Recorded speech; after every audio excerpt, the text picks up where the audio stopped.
Hi, this is Mitch Randall with Good Faith Media. We are attending the Fellowship Southwest Compassion and Justice Conference in Dallas, Texas. I'm here with Executive Director of Center for Formation, Justice, and Peace, Mariah Humphries.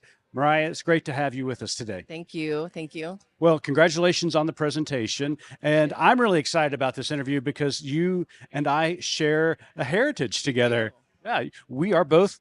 Muskogee. That's right. We are both Muskogee. And you talked about Native justice today. And one of the comments you made in your presentation was about the most important issue for Native Americans is tribal sovereignty. So can you explain to our audience what that is? Yeah, simply tribal sovereignty is just the right that every tribal government has to take care of, provide, and rule over their own people. And you talked about a host of issues relating to sovereignty. One of those is paramount right now, and that is missing and murdered Indigenous women. So, can you tell us what's going on across North America with missing, murdered Indigenous women and how it's being countered? Yeah, missing and murdered Indigenous women, which is known as MMIW, is a crisis across our country and in Canada.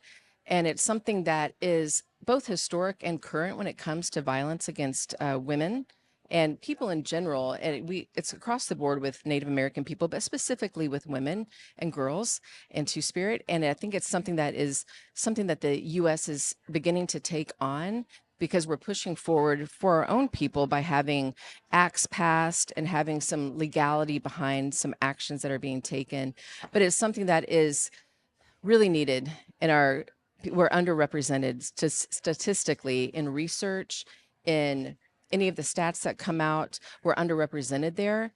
And that's often because we're not registered as Native Americans when the federal government and agencies are tracking things. We're not registered correctly. We're registered as other or multiracial, and that removes us from the statistics that bring in the needed resources for Native Americans, specifically for MMIW. So that's one of the things that Native America is really pushing for is through sociology, just really epidemiology, really pushing through to be able to have us be registered and count numbers so we can have some resources to take on the violence against bodies. Okay, final question I have, and this topic makes a lot of our Anglo brothers and sisters a little nervous, and that is the movement called Land Back. So, can you describe what Land Back is for Indigenous cultures and peoples and what it's not? Yeah, land back is both literal and figuratively speaking. We're looking for opportunities to be able to steward the land. And there are a lot of entities that are taking that on. They're even from states to cities to parks to individuals that are giving land back to Native tribes and Native peoples to be able to steward, to be able to care for, in other words.